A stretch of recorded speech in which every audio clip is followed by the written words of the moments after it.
ఎడారిలో సెలయర్లు ఫిబ్రవరి 18. ప్రార్థన చేయునప్పుడు మీరు అడుగుచున్న వాటి నెలను పొంది ఉన్నామని నమ్ముడి, అప్పుడు అవి మీకు కలుగునని మీతో చెప్పుచున్నాను. మార్కు సువార్త 11:24. మా చిన్న కొడుకు 10 ఏళ్ల వయసులో ఉన్నప్పుడు వాళ్ళ మామ్మ వాడికి క్రిస్మస్ బహుమతిగా ఒక స్టాంపుల ఆల్బమ్ ఇస్తానని మాట ఇచ్చింది. క్రిస్మస్ వచ్చేసింది, కానీ ఆల్బమ్ రాలేదు. మా అమ్మ దగ్గర నుండి ఉత్తరం కూడా రాలేదు. ఈ విషయాన్ని ఎవరూ ప్రస్తావించలేదు.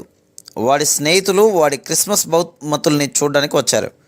తనకు వచ్చిన బహుమతులన్నీ వాళ్ళకు చూపించాక అన్నాడు మావాడు, ఇవి కాక మా మామ పంపించిన స్టాంపుల ఆల్బమ్ నాకు ఆశ్చర్యం వేసింది. చాలామందితో అలానే చెప్తూ వచ్చాడు.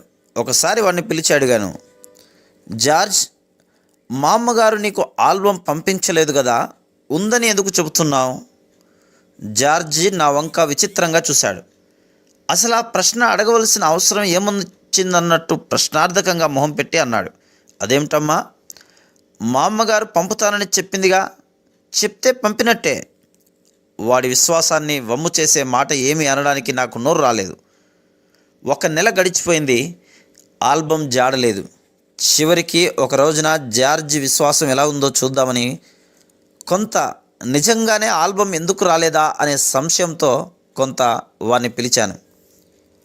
మీ మామగారు నీ ఆల్బమ్ గురించి మర్చిపోయినట్టుంది. లేదమ్మా, జార్జ్ స్థిరంగా జవాబిచ్చాడు. ఎన్నటికీ మర్చిపోలేదు. నమ్మకంతో వెలిగిపోతున్న ఆ పసిమొహాన్ని చూశాను. కాసేపు నేనన్నది నిజమేనేమోనన్న అనుమానపు నీడలు అందులో కదలాడినాయి. అంతలోకే ముఖం కాంతివంతమైంది. అమ్మా, ఆల్బమ్ గురించి థ్యాంక్స్ చెప్తూ మామగారికి ఉత్తరం రాస్తే ఎలా ఉంటుంది అన్నాడు. ఏమో, ప్రయత్నించి చూడు అన్నాను. ఒక గొప్ప ఆధ్యాత్మిక సత్యం నాలో ఉదయించింది. జార్జ్ నిమిషాల మీద ఒక ఉత్తరం రాసేసి పోస్ట్ చేశాడు.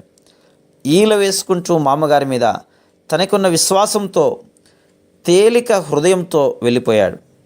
వెంటనే జవాబు వచ్చింది, ప్రియమైన జార్జ్, నీకు ఆల్బమ్ ఇస్తానన్న మాటను నేను మర్చిపోలేదు.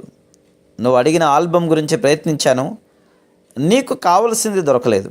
అందుకని న్యూయార్క్ వెళ్ళాను. క్రిస్మస్ గడిచిపోయాక తిరిగి రాలేకపోయాను. అక్కడ దొరికింది కూడా నువ్వు అడిగింది కాదు. అందుకని మళ్ళీ మరొక దానికోసం రాశాను. అది ఇంకా రాలేదు. నీకు ఇప్పుడు $3 పంపిస్తున్నాను. చికాగోలో నీకు కావలసింది కొనుక్కో. ప్రేమతో, మా అమ్మగారు. జార్జి ఆ ఉత్తరాన్ని విజయ గర్వంతో చదువుకున్నాడు. అమ్మా, నేను చెప్పలేదు అన్న వాడి మాట సందేహాలన్నీ లేని ఆ హృదయపు లోతుల్లో నుంచి వచ్చింది. ఆ ఆల్బమ్ వస్తుందన్న వాడి ఆశ అన్ని నిరాశలను జయించే ఆశ.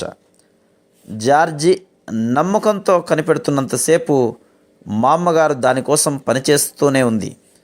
కాలం సంపూర్ణమైనప్పుడు విశ్వాసానికి రూపం వచ్చింది. దేవుని వాగ్దానాల మీదకి అడుగు వేయబోయే ముందు మనం ఎక్కడ అడుగు వేస్తున్నామో దాన్ని చూడాలనుకోవడం మానవ సహజమైన బలహీనత.